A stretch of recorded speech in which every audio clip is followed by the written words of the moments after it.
My girlfriend screamed. My friends think I could do so much better. You're holding me back. I calmly said, I won't hold you back anymore. Then I broke up with her on the spot and left. This morning she called me crying because her friends are tired of her sleeping on their couches. I'm posting this because a few people asked for the full story after I mentioned in a comment, and honestly I needed to get out of my system somewhere anonymous where nobody knows me. So here it is, start to finish, no sugarcoating. My ex-girlfriend's name is Brooke.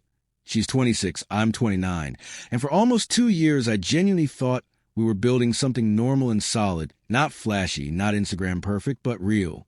Brooke had 3 close friends, the kind that refer themselves as that girl energy and post mirror selfies with captions about abundance and boundaries while Venmo requesting each other for $14 cocktails. Their names were Ashley, Megan, and Olivia, and if you've ever met this archetype, you already know exactly who they are without me having to explain too much. Ashley worked in brand strategy, which as far as I could tell meant she ran Instagram accounts for local salons and spent most of her day talking about engagement metrics while making $45,000 a year. Megan worked for a startup that had been about to explode for as long as I'd known her and got paid partially in stock options she couldn't sell. And Olivia technically worked in event coordination, but in reality was dating a 50-year-old commercial real estate guy named Brent who paid for her apartment and called it helping her focus on her passions. Brooke worked as a receptionist at a dental office, made about $17 an hour, and on a good month cleared maybe $2,400 after taxes. I'm a mechanical engineer. I make $92,000 a year. I'm not rich, but I'm stable. I max out my 401k. I have no debt beside my car, and I've been saving for a house since before we even met. We moved in together after a year of dating. Into my apartment, a clean, quiet one-bedroom in a normal neighborhood. Nothing trendy, nothing embarrassing, just a place where the heat works and the neighbors don't scream at 2 a.m. Rent was $1,850. I paid $1,250. She paid $600. Utilities split evenly, groceries mostly me, sometimes her, and for a while it worked fine. Then she got closer with those friends. It didn't happen overnight. It was subtle at first, comments here and there, like, Ashley says this area is kind of depressing, or Megan thinks couples should travel more in their 20s, or Olivia says you shouldn't sell before you've lived your best life. And I didn't push back much because I assumed it was just noise, people talk, friends influence each other. That's normal. But over time, the noise turned into a constant hum of dissatisfaction. Our apartment became cramped. Our furniture became sad bachelor vibes. Our dinners became uninspired. My job became comfortable but stagnant. And everything was always framed in comparison to someone else's curated highlight reel. Why don't we go out more? Why don't we try that rooftop place Ashley goes to? Why don't we move somewhere with better light? Why don't we get a newer car? Why don't we dress nicer? Why don't we travel internationally twice a year like Megan does? And every time I gently point out the math, because I'm an engineer and math is literally how my brain works, she'd sigh and say I was being negative or limiting or afraid to dream bigger.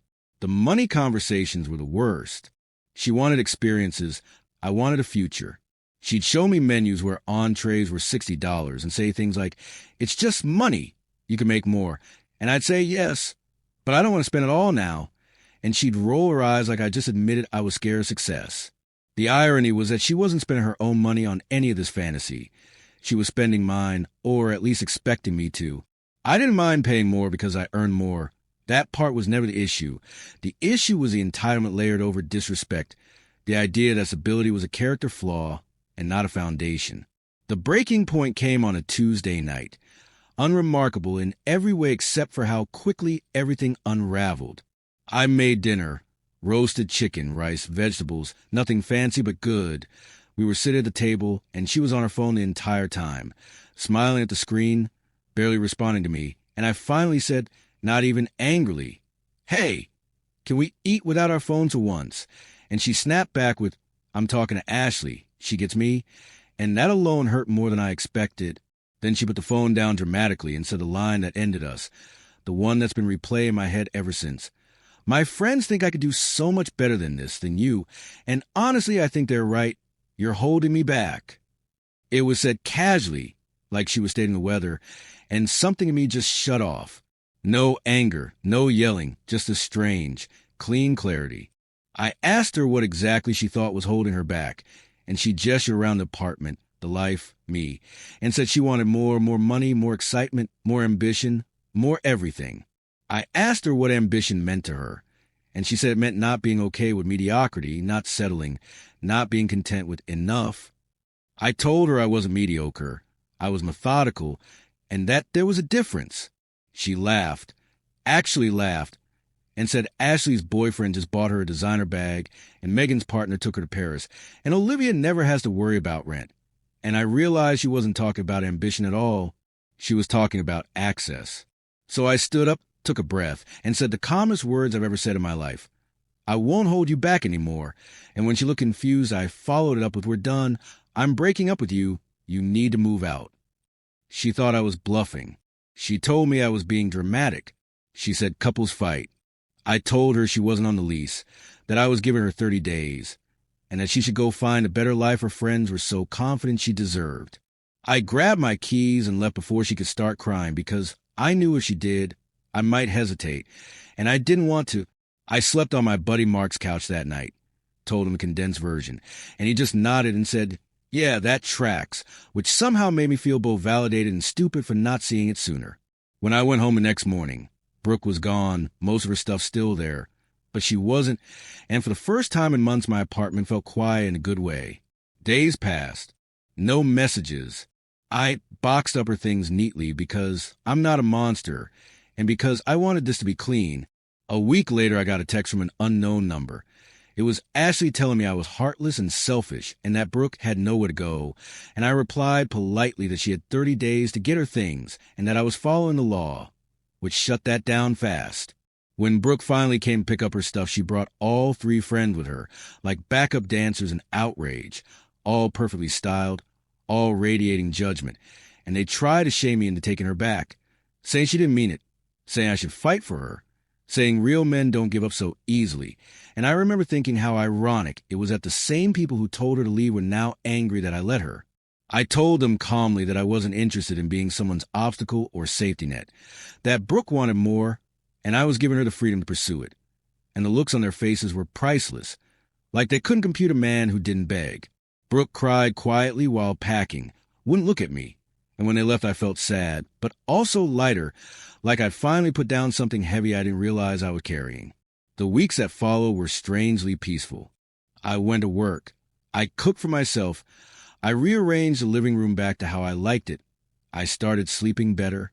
I heard through mutual friends that Brooke was staying with Ashley at first, then Megan, then bouncing around. And about 2 months after the breakup, she called me late one night, sobbing, saying she couldn't keep couch surfing, that her friends were tired of her, that everything was harder than she thought, and that she'd made a mistake. I listened. I really did. I asked her what she wanted from me specifically, and after a long pause, she said she wanted to come back. I told her no, not cruelly, not angrily, just firmly. I reminded her of what she said, of how unhappy she was, of how she wanted more, and I told her I wasn't interested in being the thing she returned to when the fantasy collapsed. She accused me of abandoning her. I told her I wasn't abandoning her. I was maintaining a boundary. She cried harder. I stayed calm. We hung up. I didn't feel victorious or smug, just resolved. Around that time I started dating again, nothing serious, just coffee dates, dinners, low pressure, and that's how I met Emily. Emily is a middle school science teacher. She makes about $50,000 a year. She drives a 12-year-old Corolla. She suggested a diner for our first date because she likes pancakes at night and didn't want to pretend she was someone else.